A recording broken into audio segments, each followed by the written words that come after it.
afternoon, everyone, and welcome to Navigating Early Motherhood with Avon HMO and our guest today, Dari Midwonye. Please forgive me if I didn't pronounce that correctly. And so today we'll be talking about motherhood and everything that has to do with it, breastfeeding and whatnot.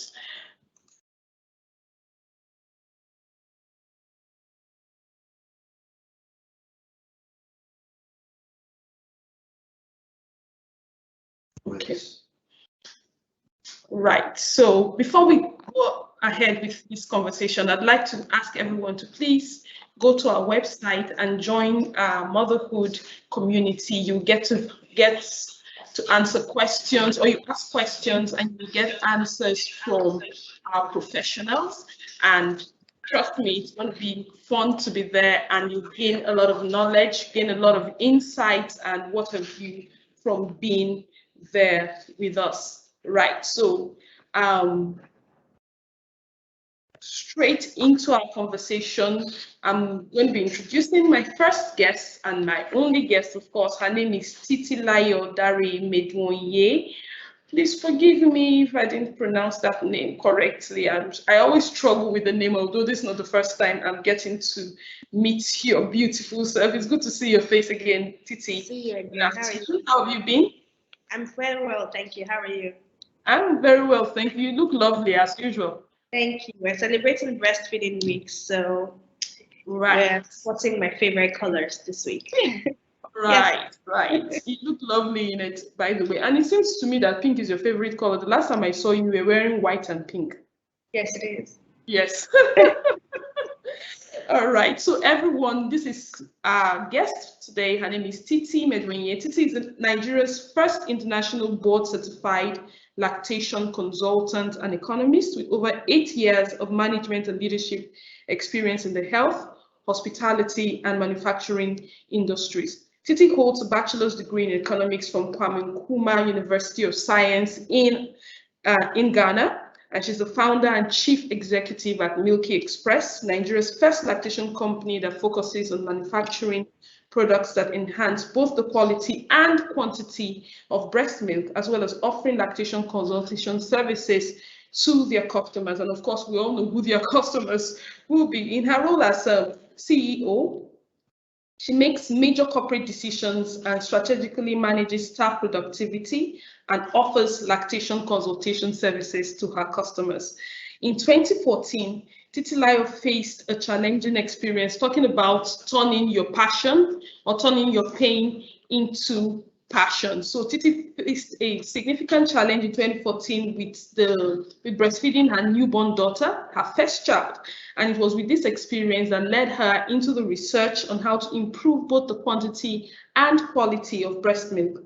Her research was successful, and in 2015, she launched her lactation company, Milky Express. And before leaving paid employment in 2017, she had worked across several managerial positions in competitive organizations where she contributed to the overall growth of the businesses where she worked in. Now, in addition to her current role, she's also the founder of Milky Express Breastfeeding Foundation, where she works with a team of passionate volunteers to give free eye and dental checks, infant growth checks, and general health screening to people in her local communities. Along with her team, she also engages in offering skills acquisition training for young girls and women in this community. So with let's give a rousing welcome to our beautiful, talented, wonderful guest today, Titi Medwonye. Titi, you're welcome to this chat. And I'm sure, as always, it will be an exhilarating time having you with us. So we also have another guest with us. I think I will save the highlights of her bio till she comes around, because she's running late. Of course, you know Lagos. Sometimes when they say man proposes, God disposes, I say Lagosians propose, Lagos disposes. All right, so our second guest is Adedayo Tosin Olufemi, and she's running late, but she'll be here. And of course, we hope to learn a lot from her and from a wealth of experience by the time she gets here. So by the time she gets here, we hope to learn from her. So straight, we'll dive right into it because time is of the essence. So please, before we go along, don't forget to drop your questions, your comments, contributions, your doubts, your concerns, and what else? Yes, drop all of them in the chat box and we'll read, and our esteemed guests will be on hand to answer your questions. Right, now, Titi, breastfeeding. Now, it seems to be a normal and simple process. I recall when I had my first child, I just immediately after she had been born, placenta expelled, they had been stabilized, I got up, and when I was dressing up, the first thing I did was to put a breast pad because, of course, I should expect that my breast should start getting wet. And the nurse, who also doubled as my husband's aunt, asked me, as the milk started dropping, why are you putting breast pad? So it's just clicked in my head that, of course, this is supposed to be a normal physiological occurrence, so I should get prepared. So it's supposed to be a normal, simple process, but some women still have challenges in this area. Some women, on the other hand, already lactating 6 months into the pregnancy, but some other women, 6 weeks after delivery, they're yet to have their milk let down to the sufficiency that the newborn requires. So what could be the reasons for this and what can such women do? Okay, Jerry, thank you so much for that question. That is actually one of the biggest challenges that we face and that we see. And to best answer the question, I would like to look at different scenarios, because we've come to understand that the reason for this insufficient milk supply, as it were, or poor letdown reflex, as it were, is more than one, right? So first of all, you talked about the physiological effects, how it's supposed to just happen, right? It's supposed to just happen because we expect that after birth, the prolactin hormone should be high, oxytocin should be high, and all of that should be going on to enable breastfeeding. However, in some cases, we have situations where mothers don't have high levels of these hormones, and you will usually find that most mothers who have had difficulties, maybe conceiving or carrying pregnancy, tend to have issues breastfeeding because there's the hormonal part of it that comes into play. So that aside, there is also the physical part of it that comes into play when we're looking at how often or how well a baby is taking milk or milk is coming out of the breast. So either through breastfeeding or through pumping, the most important factor here is how often and how effective are you draining your breast? Because the more you drain your breast, the more it will get a refill, right? So that's another thing to look at. The third thing to look at is your nutrition. Now, whether we like it or not, nutrition plays a huge role because breast milk is formed by your body stores of nutrition as well as the inputs from the foods that you eat. So if you're not eating a well-balanced diet, if you are trying to snap back and trying to lose weight and doing fit farm after you've had a baby, all of these things have the tendency to affect your milk supply. So these three core things are the things that I would say has the tendency to affect milk supply. All right, thank you very much, Titi, for that very insightful response. So now you mentioned something in the course of your response to this question that spoke to hormonal imbalances. Of course, women that have not been able to carry pregnancies to term, previous pregnancies to term, and may have had to have some sort of intervention. Maybe they were on progesterone to sort of stabilize the pregnancy, or even frank, straight from the beginning of the conception, IVF pregnancies are very specific to IVF pregnancies. Now, do they tend to have challenges? Are they more prone to having challenges than women who conceive naturally? From experience, personally, from mothers that I have worked with, they tend to have more challenges. They tend to have more challenges conceiving. No, Titi, you broke off for a while there. Could you please take that again? Oh, I was saying that based on my personal experience with the mothers I have worked with, mothers who have had issues conceiving or sustaining a pregnancy tend to have issues breastfeeding. Okay. Yeah. Yes, so I was asking that will it now be common with IVF conceived women who conceive via IVF and carry that pregnancy to term? Do they tend to have more challenges because, of course, the pregnancy was before the conception occurred, before the implantation and all of that, they were on a lot of hormones, and even in the course of the pregnancy, it was sustained by hormones. So do they tend to have more challenges with breastfeeding than women who conceive naturally? I think it depends, because I know that IVF happens for several reasons. Even though there's still they still influence of hormones and hormones injections during the process, but I think that depending on the levels of hormones that have been introduced, right, it does have an effect. It does have an effect on the outcomes in terms of breastfeeding or in terms of lactation.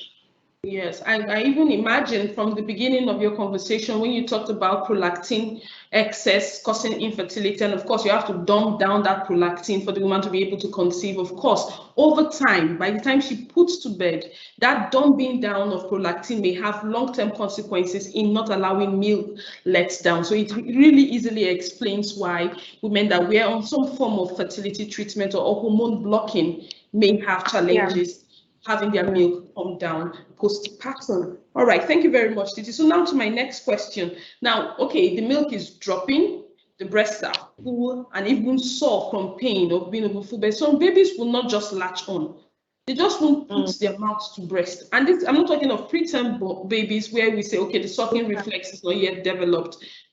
Babies born at term, they just don't want to latch. Is there a reason? Could there be any reason for this? And what can a mother do? And are there instances whenever a baby just, see, look at me, I'm not sucking breast milk, I'm not doing? Does that really occur? It happens, but there's a reason for it. Okay. So babies naturally want to suck, right? Babies naturally have the suck reflex, right? And when we see that babies that are born, so let's say newborn, for example, and they're having issues latching.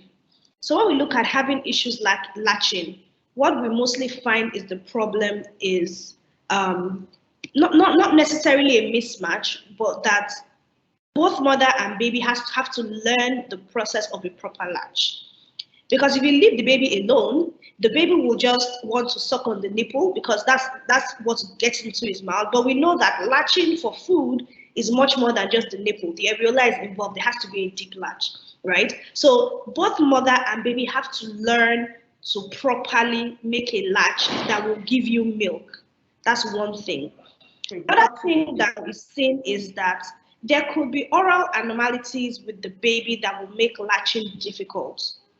So for example, a baby who has a tongue tie that comes all the way to the tip of their tongue, they may be able to get onto the breast, but they're not going to be able to suck because that free motion that we expect in the tongue is not going to happen, and it's not going to be able to pull milk out of the breast, right? So that would also be a challenge for latching.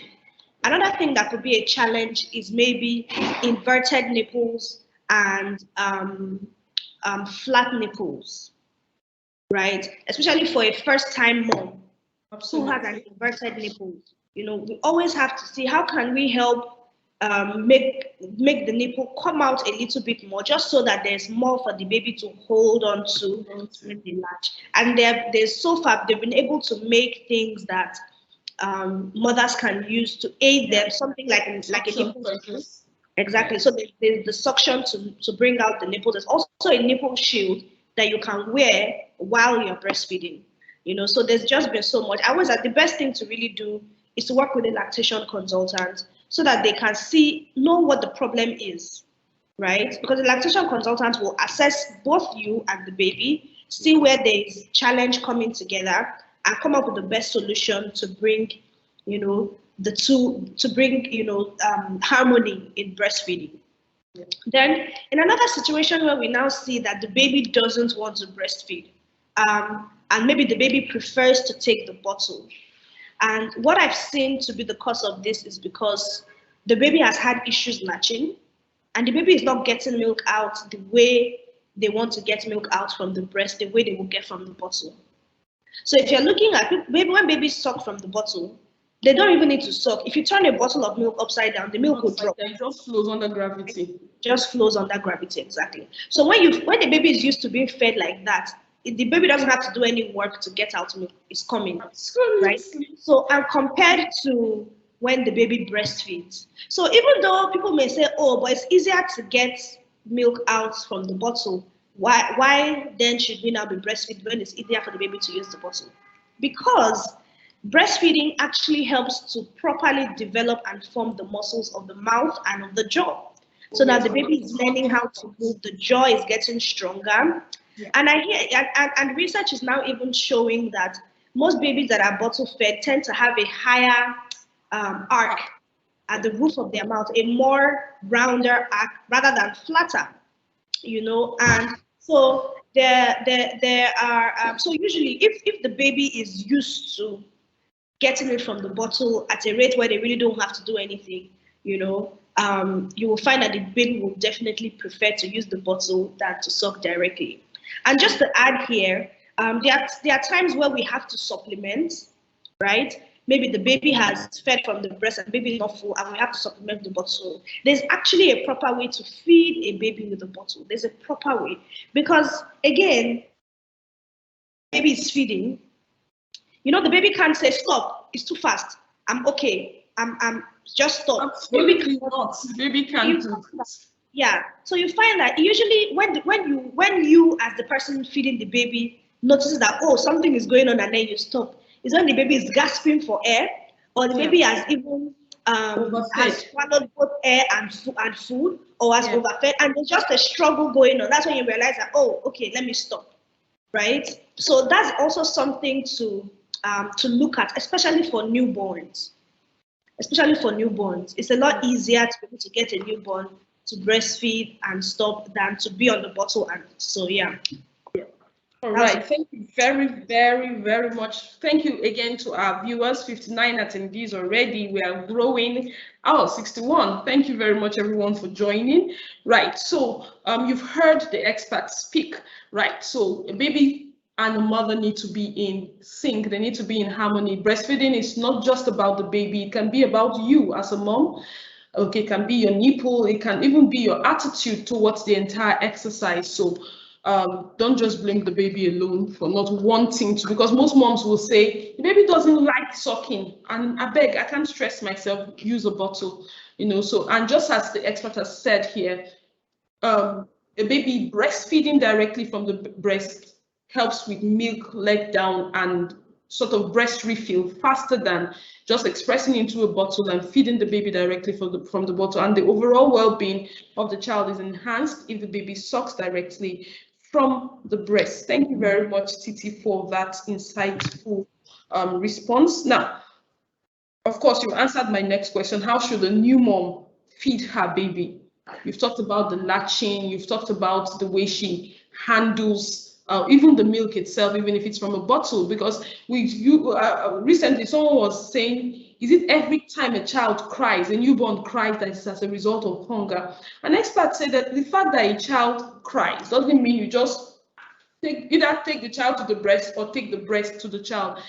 A little bit of investigation, so to speak, is very necessary. Is a child having a colic? Because if you breastfeed a child with a colic, you're only making it worse. Is a child uncomfortable? Is a child wet? Breast milk is not the solution to every thing. So indeed, Titi, how often should a new mom feed her baby? So usually a newborn will feed within 2 to 3 hours. A newborn, I would say, within the ages of well, okay. So let me take this back. The first day, so let's say the first 3 days, you find out the first 2 days, you find out the baby may be a bit sleepy and not want to feed as often. So the baby may tend to feed every, say, 3 hours because they're mostly sleeping, or 4 hours. But after the third day and up to about 4 to 5 weeks, you find that the baby would want to feed like every 2 to 3 hours around the clock. and they don't know whether it's night or whether it's morning. They just absolutely not. They don't know whether it's night or it's morning. And of course, that brings me to why, if you have that kind of form of breast milk, because some moms don't, and I usually say a big breast doesn't translate to plenty of milk. It's actually an irony of nature. Sometimes you see a woman with very sizable breasts. I'm talking of G size, G cup, right? And you see a woman with an AB cup, and she has breast milk round the clock. I watched a video of a woman that even does breast milk donations because she just stores in her fridge and takes to the NICU somewhere in the US, I think. So she also does breast milk dry. But I looked at her breast, I'm like, what kind of joke of nature is this? And then a woman with supposedly larger stores doesn't seem to have enough to lactate. So you, as the expert, Titi, does the big breast necessarily translate to plenty of milk? Is it scientifically proven that it does not translate to plenty of milk? Yes. So it doesn't translate to plenty of milk, and it's actually scientifically proven. And the reason is because the breast is made up of fat tissues and breast tissues, right? And fat tissues and breast tissues are, fat tissues and glandular tissues, right? So fat tissues and glandular tissues are very different. Glandular tissues is what will help you to produce milk. Fat tissues are just regular fat, fashion, right? Exactly. Cosmetics. So you find that most people who have large breasts, especially those who are overweight, they tend to have more fat tissues in their breast than actual glandular tissues, right? So a person with an A cup and a person with a G cup can have the same size of glandular tissues, but not the same amount of fats. Absolutely. Right? So you will find that sometimes there's also a condition called insufficient glandular tissues.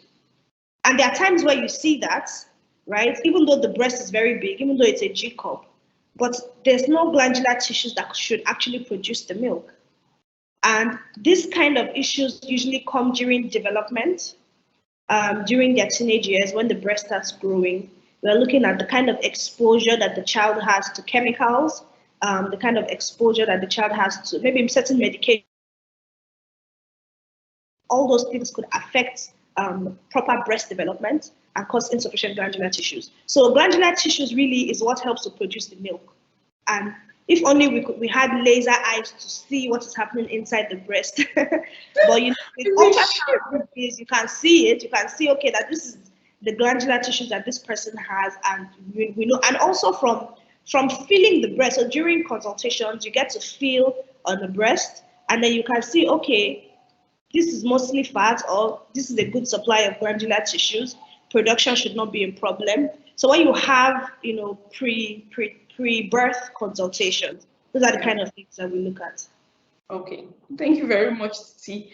Right, so you heard the experts. You can come for pre-birth, prenatal consultation. So your antenatal care or your prenatal care doesn't just center around checking on your general health, looking at your blood pressure, your urine to be sure there's no protein there, checking on your baby, having ultrasound. Also involves you having consultations to be sure that you're going to have a safe and smooth early post-birth or early postnatal period. Now, you were talking about just to add to what you have just said. In this assessment as well is where you will find that we would also assess, the breast in looking at the nipples, for example, right? So in an assessment for a person who comes for a pre-birth consultation, and we assess that, it looks like there's an inverted nipple.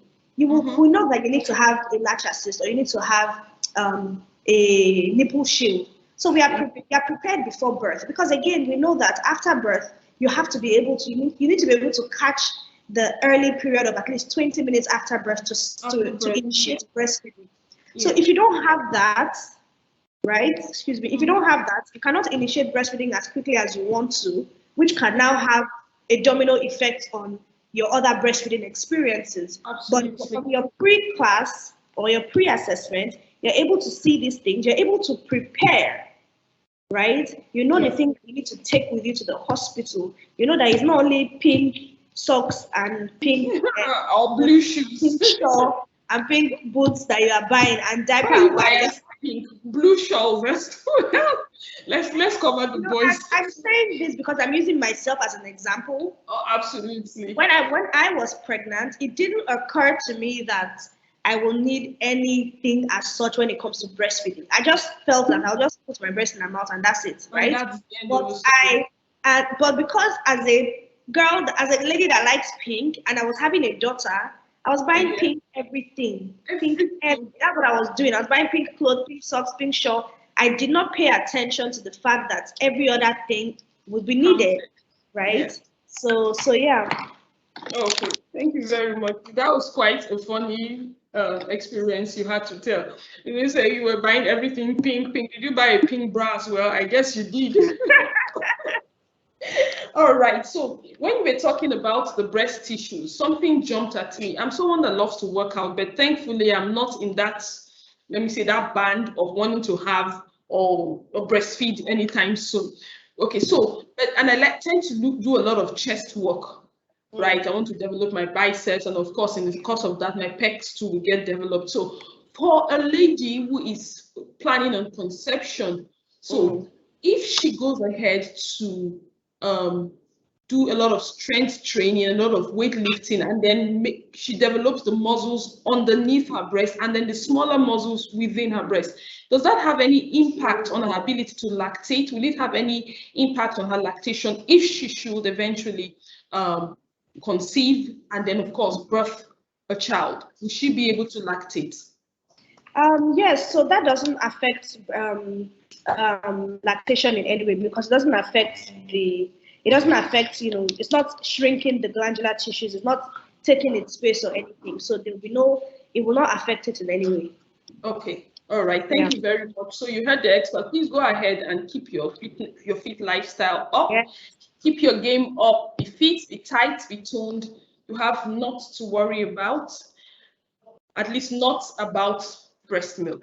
So having tight chest, tight abs, and tight shoulders will not affect your ability to breastfeed or not. Please don't blame yourself or don't blame it on the workout if milk doesn't come down as someone that is a fitness buff like me. Right now, Titi, one of the things I used to not like, I don't want to use the word hate, is having a map around my top. Wetness, even with a breast pad, sometimes you would just leak, especially on days where you go to work and then something keeps you at work longer than is usual, and then your breast becomes full, and of course water must find its level, so it tries to let out. So how do you advise moms to cope with that kind of situation? It's kind of embarrassing, I think. So what's your advice? Well, believe it or not, excess supply of milk is actually a problem too. Wow. Right? Who would have thought? Who would have thought, right? Especially for one a working mom or in a place like Nigeria where we don't have access to milk banks, it's a problem. And one has to be able to manage it, right? So even though using a breast pad, so one solution is using a breast pad, right? But a breast pad can always get full and you may have to be replacing it. And when you're using a breast pad, that's milk that is wasting, right? Yeah. So, but there are these little things that are like nipple cups, that are like breast cups that you can wear and wear under your bra, right? I don't have one here. I would have shown you one, but you can wear it and wear it. So you put it around your nipples and wear it under your bra, and it helps to collect milk. So you can be going about your day, and for any reason you have a letdown, maybe you see somebody's baby and you have a letdown, or you think about your baby and you have a letdown, it collects the milk for you, and you can drain that milk, you can pour it out into a bottle and store it. Nice. And another thing is to look at how can we also, if oversupply is a problem for you, how can we reduce the supply? One way of reducing the supply is a lot of cold compress. Cold compress actually stalls and reduces the production of milk. If you do cold compress very often, very frequently, it reduces the production of milk. And as you said earlier, there's also a way to reduce that production medically, even though they usually will not advise that when you're lactate, when you have a baby, right? But there's also, if you're maybe your baby is older, your baby is no longer breastfeeding, and you find that you still have a lot of milk, so you can speak to your GP and they can prescribe something to bring down your prolactin levels, and stop that milk supply or stop that milk production. Okay, thank you very much, Titi. So you've heard the experts. Even excess breast milk, even though you have a baby, can be a problem, especially when you're done breastfeeding. When you wean the baby, excess breast milk can still be a problem.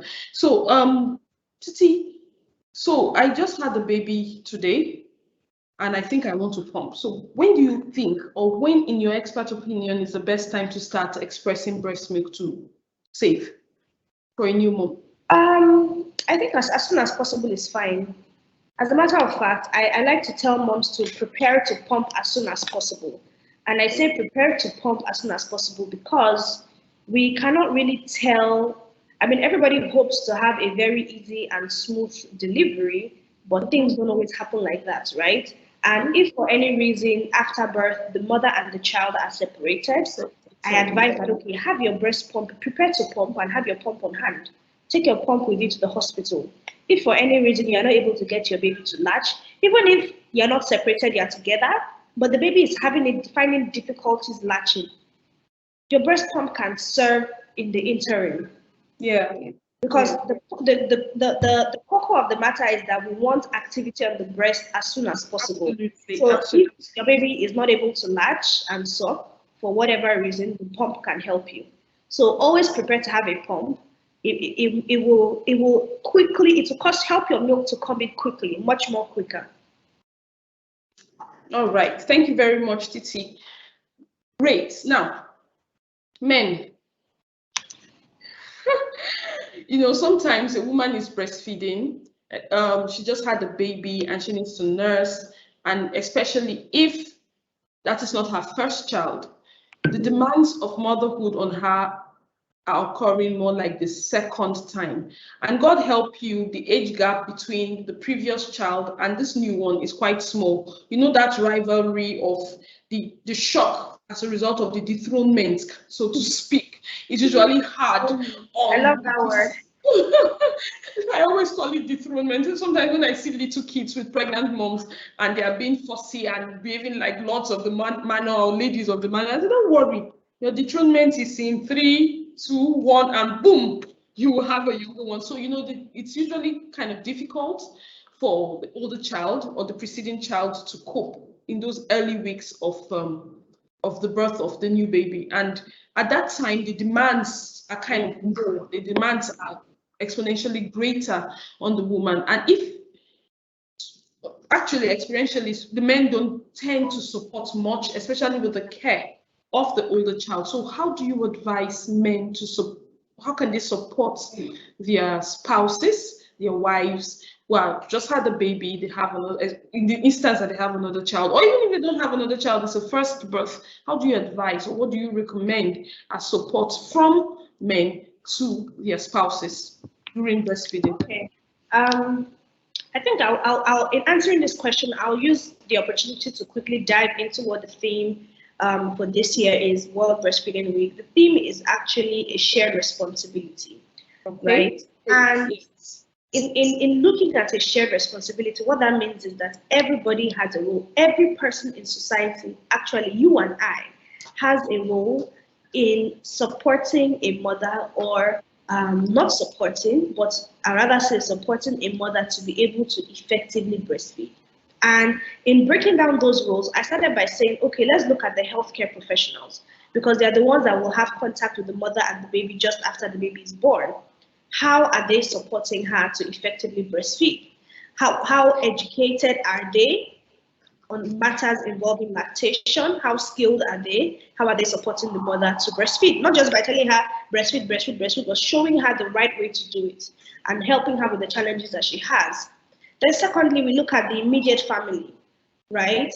The immediate family, which includes the father, maybe, okay, immediate and extended family. So the husband or the father, the mom, grandmom, aunties, uncles, how are they supporting the mother to breastfeed effectively, right? So as a father, what are you doing? How can you support a mother? How can you support your wife? You can support your wife by simply taking off other responsibilities from her, right? Take off other responsibilities. Let her not have to worry about cleaning the house. Let her not have to worry about cooking food. Let her not have to worry about bathing the baby. Let her not have to worry about running errands, going to the market. A new mother should not have to worry about all those things, right? And I Yes, always I tell agree people with you. that if grandmother is going to come and make you be making pounded yam for her, please tell her to stay in her house. Absolutely, I agree with you. Don't increase my problems. Exactly. And in even doing all of this, I always like to put more attention and say someone who is holding the mother. You find that when a mother gives birth and people go to go and visit her, everybody's like, oh, baby, let me see the baby. Oh, baby, people want to carry the baby. People want to pet the baby. People bring gifts for the baby. People bring everything for the baby. What about the mother, Absolutely. I agree right? with you. Who I is, who can is, who speak is, with you who is holding the completely. mother? Who is Mm-hmm. holding her? What are you doing for her, right? How are you making her happy? How are you making People her come with comfortable? a basket of food or of fruits. Yes, yes. Don't come with only diaper. Bring food. Bring jollof rice and chicken. Don't let Bring her pepper cook. soup. Pepper soup. Yes. Don't only bring diapers and wipes, right? So let's also I agree focus with on you. the mother when we are doing these things. And the next level I always like to look at are people in the society. So colleagues, for example, your colleagues in the office and your office environment, your employer. How has the employer made it possible for the woman or for a new mother to effectively breastfeed or effectively take care of her child, right? So we know that maternity leave is 3 months, but we are expected to exclusively breastfeed for 6 months. How do we want to perform that magic if there's no crash facility in the office for the baby? There's no private room where a mother can go and express and keep for her baby. So The this is the toilet to express in the bathroom, in the yes, ladies. exactly. These are things that I had to do. So how is this? How are your employers? Because that's also their responsibility, right? It gets to the employer as well, and then finally it gets also has a role to play. What kind of policies are they putting in place? How are they ensuring and enforcing the policies that they put surrounding ensuring that breastfeeding mothers get the adequate support, get the adequate resources that they need, right? So everybody plays a role. The person that is walking on the streets, as long as you know somebody who is breastfeeding, you play a role. Absolutely. Absolutely. Thank you very much, Titi. And what you just said, because I just asked you how men can support their breastfeeding spouses, and you took it to town, so to speak, the way they say in exams. You went to town with your response, and then you delved deep into how everyone can support a breastfeeding mother. Because, of course, like you said, this year's theme is that breastfeeding is a shared responsibility. You don't visit a new mom or a mom that's just had the baby, and like you said, the entire focus. If she did not carry the pregnancy, yes, the baby is the focus. I know, a newborn baby, a bouncing baby boy or girl. If she did not carry that pregnancy, that baby will not be there. Right. So while you're gushing over the new baby, everyone is fussing over the new baby and probably giving the baby germs. Please think about the woman. At least she's more immune to your germs. Please come and give me a hug. Come and tell me, oh, you tried. Yes, just You help your tried. mother. Don't just tell me you're echo warmer from a distance. Give me a back Exactly, rub. Give me a bowl of exactly. pepper soup, of spicy chicken and all of that. So, and don't come telling me what I need to do or not do, especially as a first-time mom. I've heard from my mother, I've heard from my mother-in-law, I've heard from my husband's sisters, my sisters, I've heard from all the women around me. The information, I have information overload. Right now, I just want to rest. So please just come and tell me, come and gist with me. Come and say, oh, come on, let's watch a movie together. Help me relax. So everyone supports new mom, support a breastfeeding mother to make life easier for her. Of course, the less stressed she is, the easier it will be for her to lactate. And let's not forget that some women go through postpartum blues. It ranges all the way from blues up to psychosis. It's an entire spectrum. And your attitude when you visit her will make her feel better or worse, depending on what you do. If she's already feeling like, nobody cares about me, and then you visit and you're all about the baby and you're such a bad person, you're even, you just gave birth, your husband has not eaten, no, come off it. Like the comedian would say, come off it, man. Please come off it. She's not at that time of her life, shortly after coming from the hospital, she should be taken care of. She shouldn't be taking care of anybody, not husband, not older kids, not mother-in-law, not even mother. She's not supposed to be taking care of anybody. She's supposed to be on vacation, right? So breastfeeding is a shared responsibility, and part of sharing that responsibility involves you making life easier for the breastfeeding mother. Thank you very much, Titi, for that passionate and out-of-the-world response to that question. Right, so now, please, our audience, please keep your questions coming. I can see 3 questions in the chat box, but I think I need more. I'm not taking some of the questions I have here because some of the questions I'm seeing already are sort of, that the things are already on the sheet I have here, so but I don't want us to repeat information that has already been shared.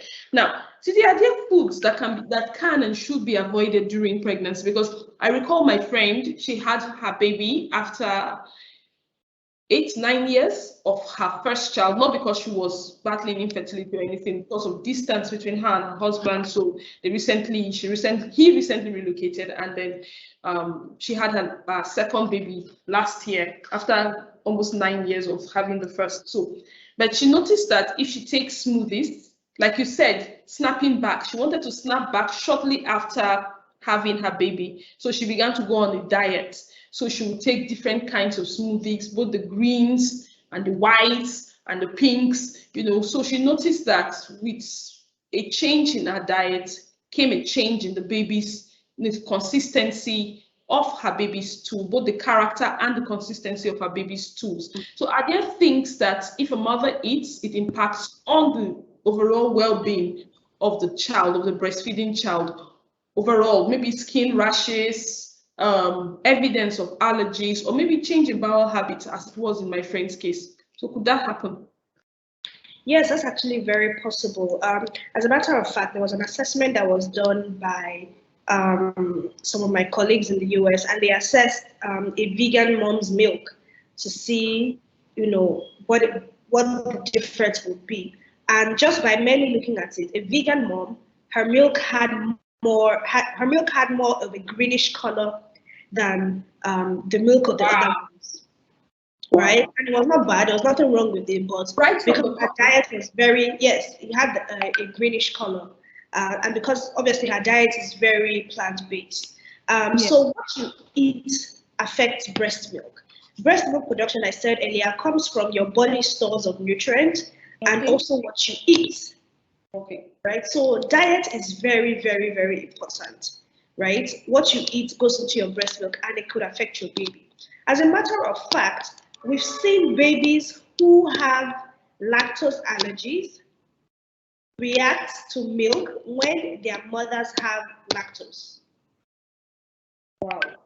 Yes. So sometimes you see rashes, sometimes it's gas, right? But you as a mom, when you have, a lot of times, maybe sometimes we don't know, we don't pay attention to these things, but if you pay attention to it, you get to know. For example, I have not been having regular cow's milk for some time now because I realized that it makes me very gassy. So I stopped taking it. But imagine the days when I was pregnant and, sometimes you say your baby is having colic, it's from somewhere. So a lot of times in our diet, most babies at birth tend to be allergic to lactose, but we don't know these things. As they grow older, they outgrow it, right? So sometimes, even when you take that, you will find that, the baby will break out in hives or rashes. And I begin to ask questions. What is your diet like? What did you eat the day before this happened? Because whatever you eat actually does affect your breast milk. It changes the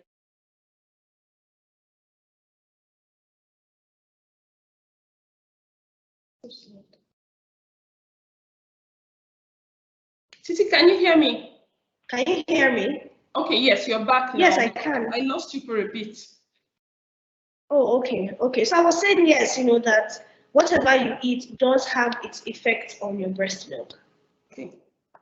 Okay. Thank you very much, Titi. So, guys, audience, you've heard what the expert said. So it brings me all the way back to my friend's instance, because of course I advised her. I said, because of, like you recommended, she did a dietary recall. She said she noticed the change in the character and consistency of her baby's poo right after she changed her diet. And I just told her, you need to stop all the smoothies you've been eating and let's see what will happen after that. And of course, like they say, just like magic, her child's poo went back to what it was prior to that change in her diet. So your diet will affect your breast milk, and of course, what your child takes will also affect the child's overall health. So watch yourself and then watch your baby, and then so that you know what not to and what to take. So it's not as if there are any specific foods you shouldn't eat while pregnant.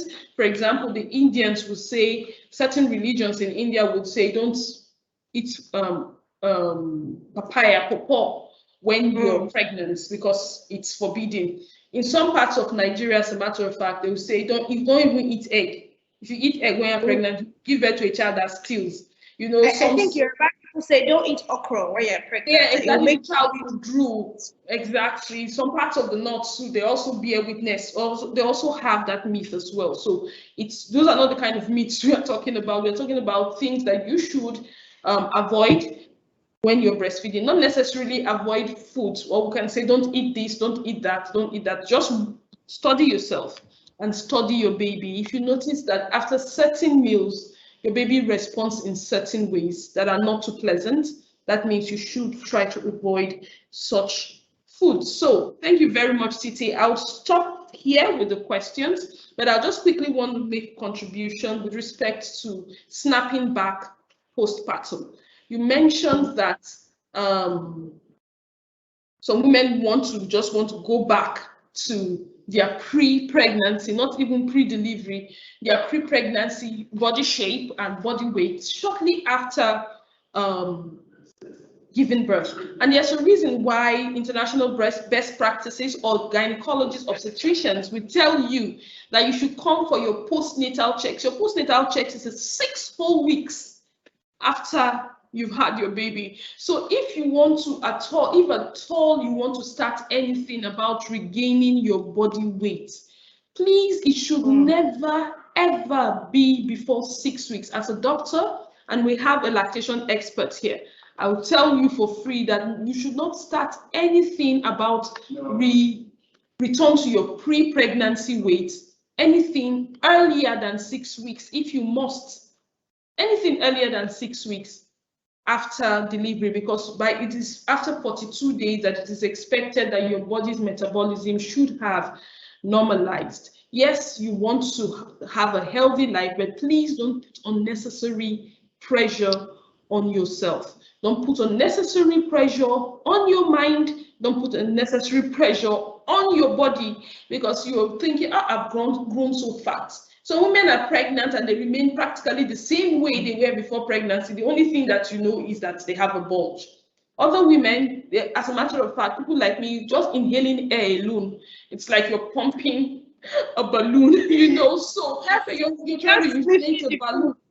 And the fat is entering. Yeah, just inhaling the aroma of the food alone just makes us gain weight. So what do? Should we kill ourselves? Certainly not. So when you just had a baby, when you're breastfeeding, it's not the time to be worried about your weight.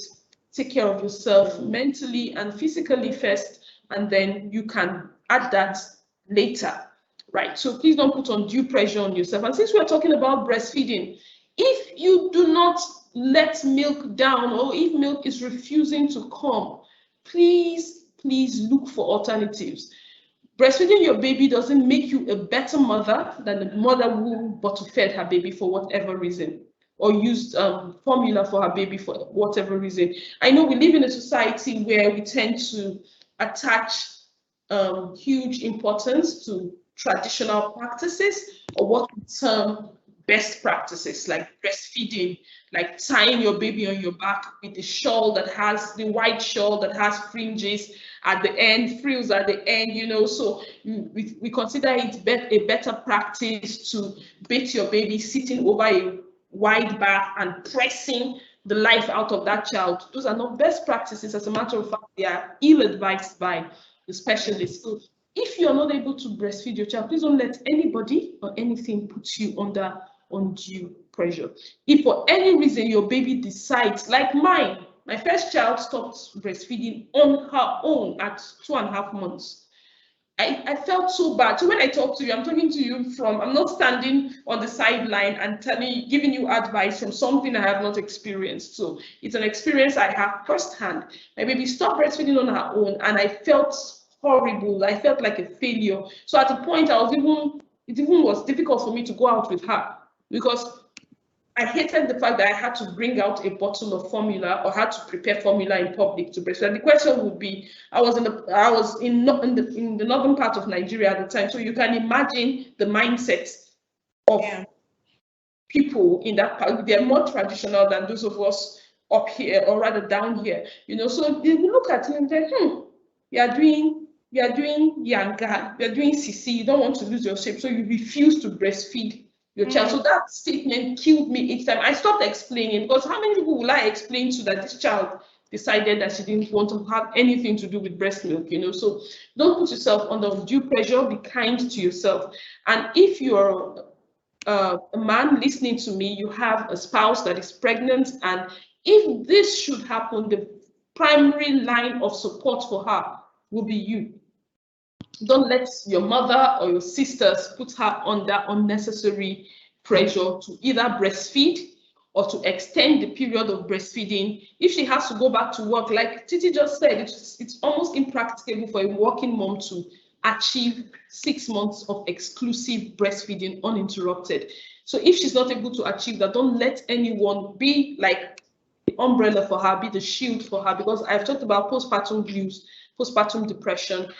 Things like these are significant triggers for postpartum depression. So we now go straight into our question session. So I have 7 questions in the chat, but yay to our audience. Thank you for sending your questions in. So from top to bottom, good day, thanks for this class. It's very educative.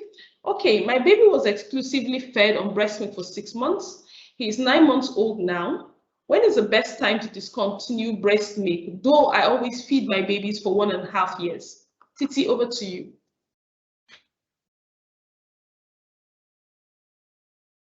Titi, can you hear me? If you can, I think your screen is frozen. So do you need me to repeat the question again? Titi, are you there?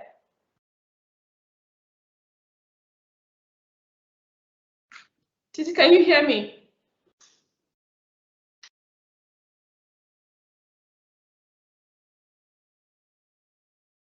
Okay, please call her. I can hear you. Okay, you can hear me now. Your screen seems to be frozen. Okay, you're back now. Oh, I could hear you all the while. Okay, your screen was frozen, so I couldn't hear a thing. So did you get the question? Yes, I did. Okay, please. And I was saying that the best time to win a baby is between you, the mother, and the baby. Great, I love the response. Oh my, see, you're frozen again.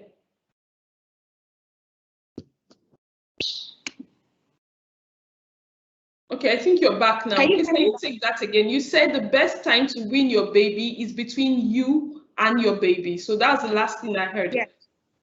Yes. So the best time to win your baby is determined between the mother and the baby.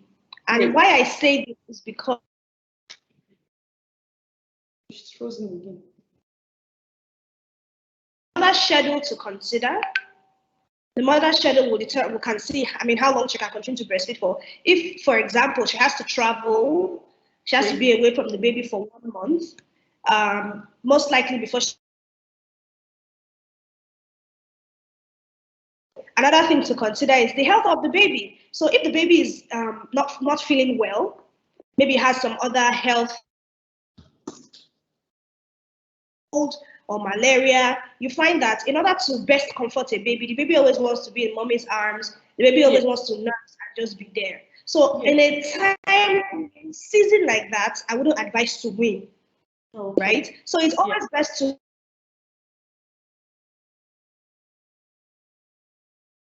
it's going off again. I think I will advise that the baby. Can you hear me? It's better now, Titi. But you just seem to be fading in and out, but I think it's better now. Oh, so sorry. All right. So I was saying that the World Health Organization advises that we breastfeed even up until 2 years of age, right? So, but as if you have been able to, and what I like to say is that any little breast milk, as little as a tablespoon or a teaspoon of breast milk, still goes a long way for a baby. Absolutely. So any breast milk is better than none at all. Better than none at all. So any you can do, whatever timeline or whatever quantity you can do, please go ahead and do. And if time, schedules, situations of life does not permit you to continue, then hang your boots with pride. Hang your boots with pride. Again, don't feel guilty about hanging your boots with pride. Pride, for full chest. Okay, so the next question here is, 1 second, just trying to get it up. Great. Now, any measures to take for effective production of breast milk during and immediately after pregnancy? So during pregnancy, I will just start by saying, both during and after pregnancy. So during pregnancy, I will start by saying your nutrition. Ensure that you're eating nutrient-dense foods and not just plenty food. Okay, so food quantity-wise, but food that has value, quality. Okay, you can also try lactation foods. So I always tell people that our lactation foods are not, it's not magic, right? As a matter of fact, everyone on the call will get 10% off if you want to order. Just tell us that you're an Avon mom and you get a discount. Wow. So you heard? So it's not magic. What we have done is to take foods, superfoods like your moringa that is dense in certain nutrients, and we make them into everyday foods that you like to eat. Because if I tell you go and take moringa leaf and be eating it, you will not want to eat it, right? So we've been able to create it into something else that you would like to eat, right? So you can take lactation foods. You can also, for post, I will always advise that if you're having issues with with your milk supply post delivery, and your nutrition is on check, you are well hydrated, the next thing I'll ask you to do is to go ahead and continue to express breast milk after every feed, right? Because there are times when our baby is sucking, but the baby is not sucking effectively to drain the breast. And your breast needs to be drained effectively to get a good refill. So if your baby is a light eater, for example, my daughter didn't like to eat. If she just eats small, she's okay, she wants to sleep. That's what she just wanted to be sleeping. She didn't want to be eating. But I had to ensure that, the milk is coming out. I have to make sure that at certain times, if she doesn't eat, I express. And make sure that my body knows and my brain is reminded that I have a baby that it needs to feed. So if your baby is a sleepy baby, likes to just chill, and is not draining the breast effectively, add pumping to it. Pump on your breast. Let there be more milk coming out. Okay, so that you can get a better and a quicker refill. Okay, thank you very much for that response. Here is that when you are pumping, it's not about the duration of the pump, but about the frequency of the pump. Okay, so instead of sitting down for 1 hour out of 24 hours to pump, right? I would rather you pump for 10 minutes, 6 times a day.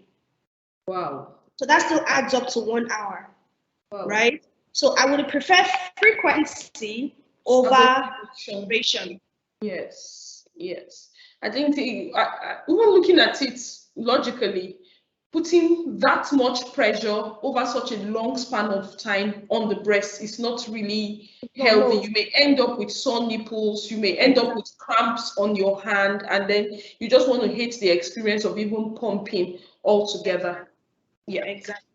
All right, so the next question here is, a 2-month-old baby always seems to throw up milk after breastfeeding. What do you advise?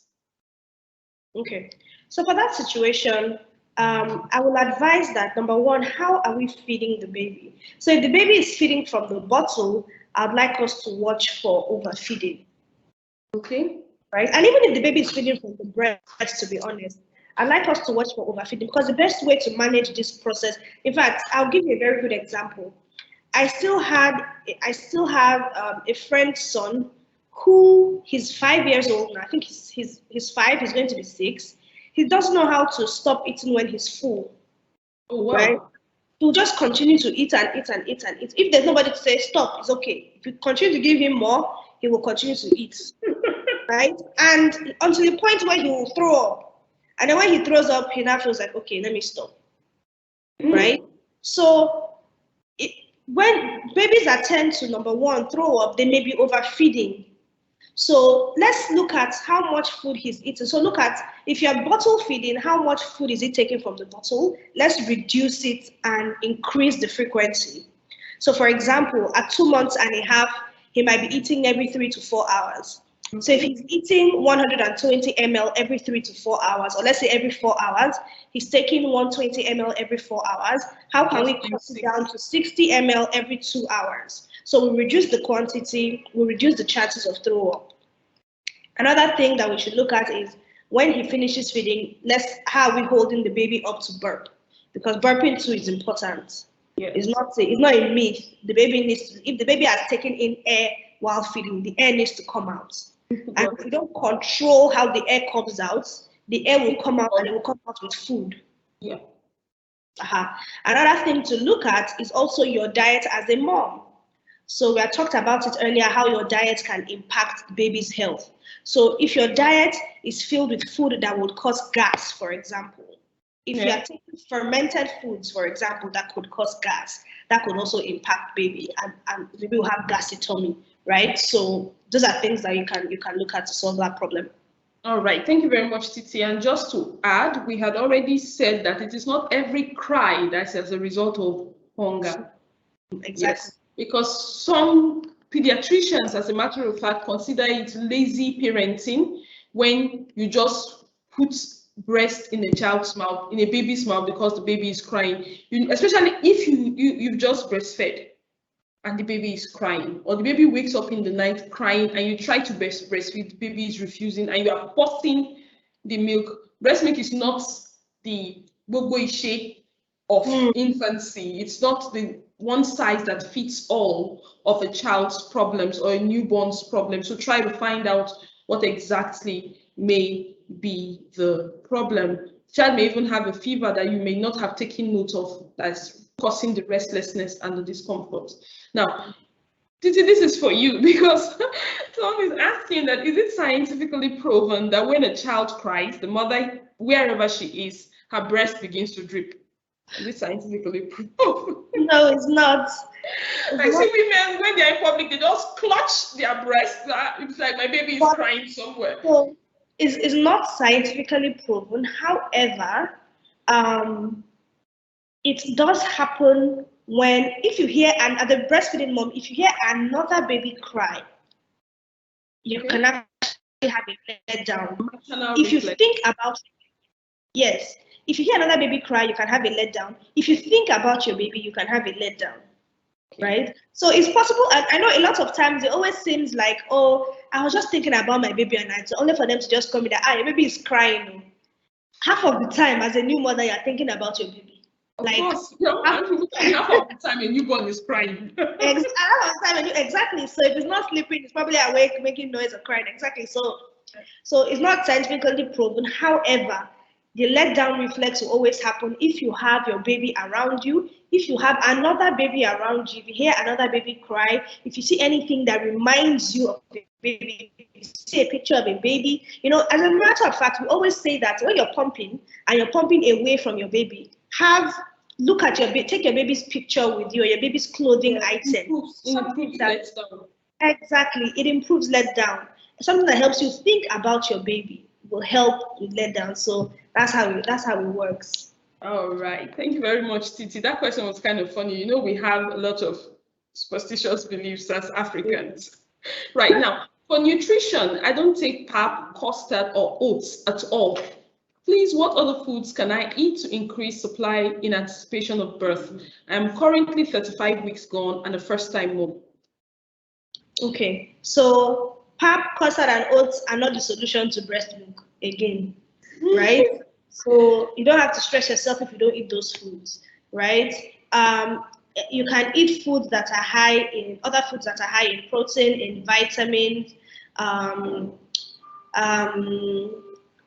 For example, let me see what kind of food. So you can eat your regular salads, your regular soups, your vegetable soup, right?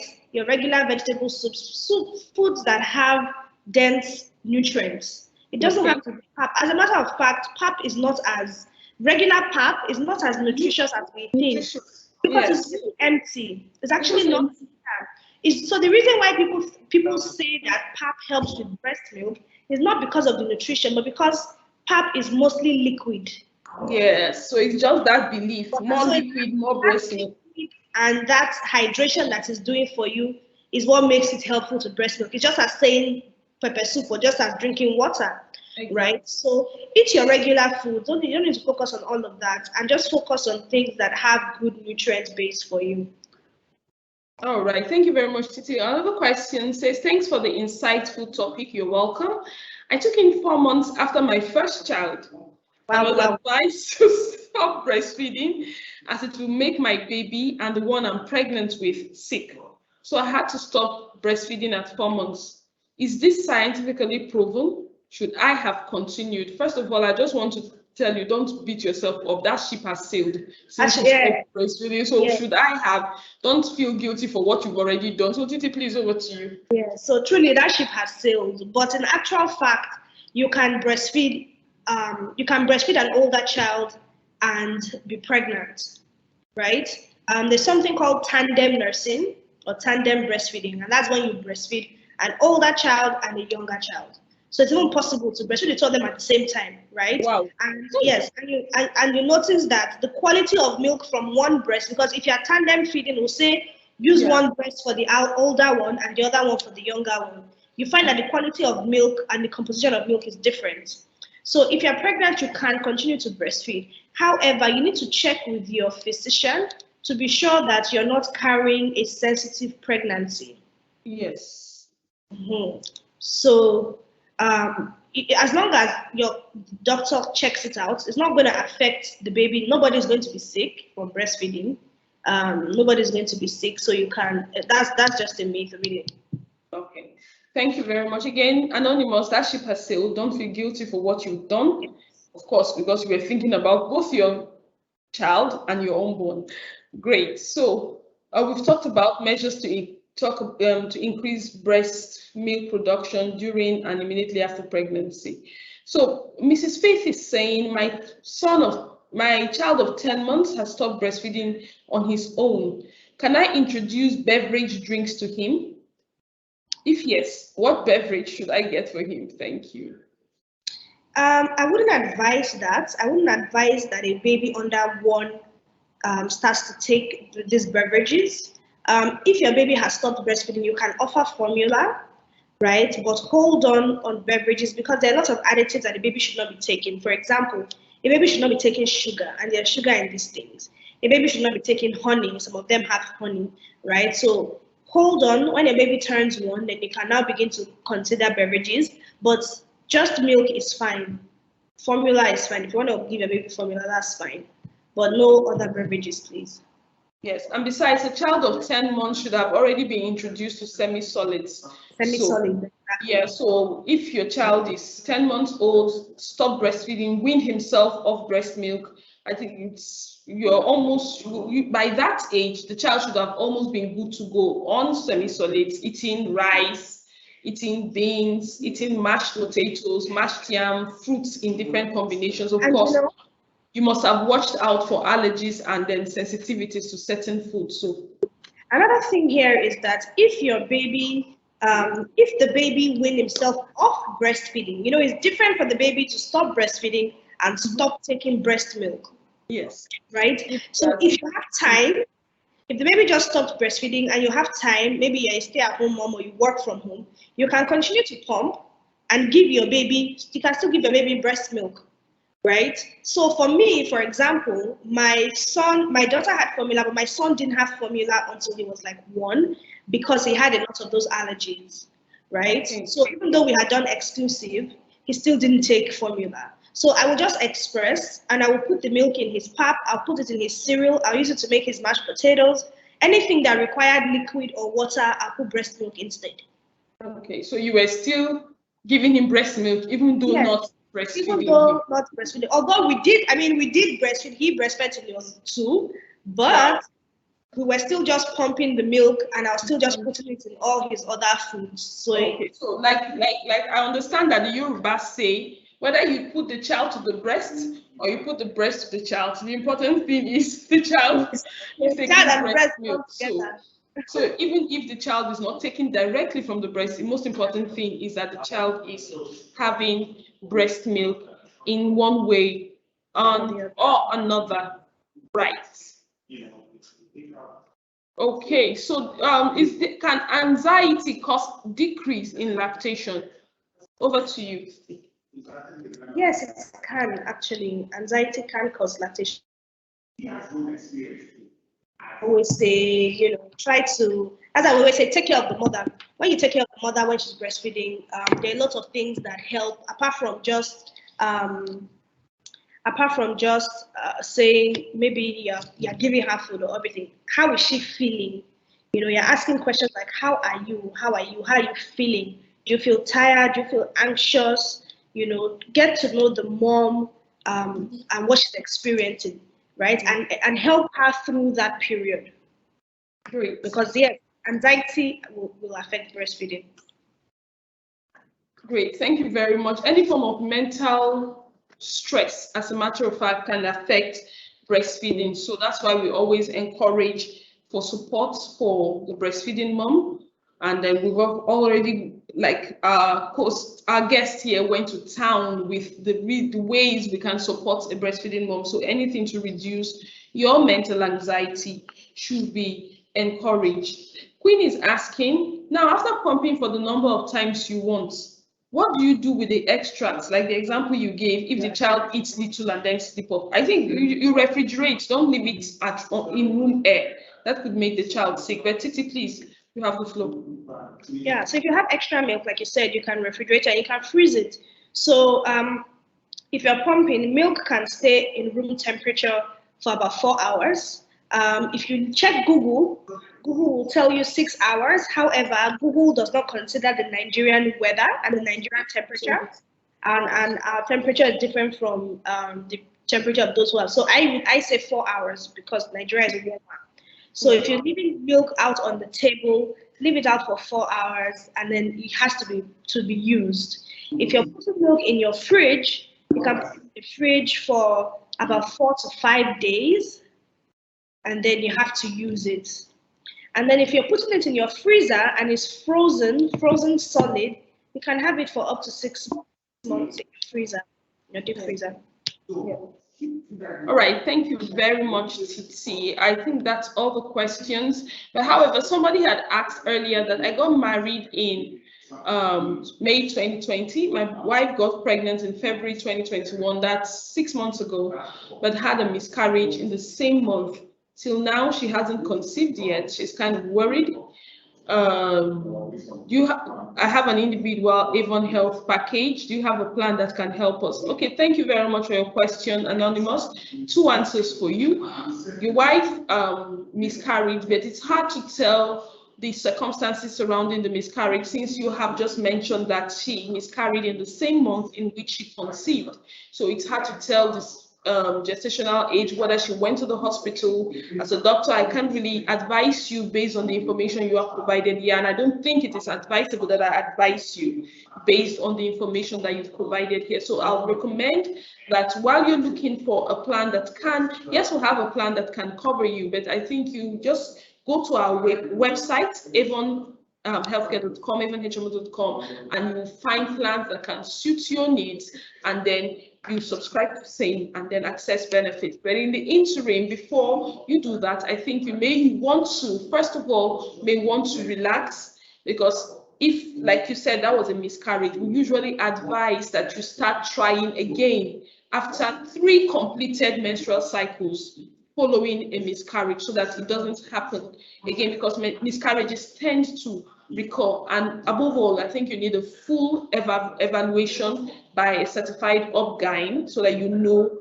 what exactly is the problem, if at all there is any. Of course, your wife's concerns and yours are very, very valid. We do not dismiss them, but we recommend that you see a specialist so that you can get the advice that will help you. All right, so thank you very much, everyone, for your questions, for your comments. Can antihypertensive drugs reduce lactation?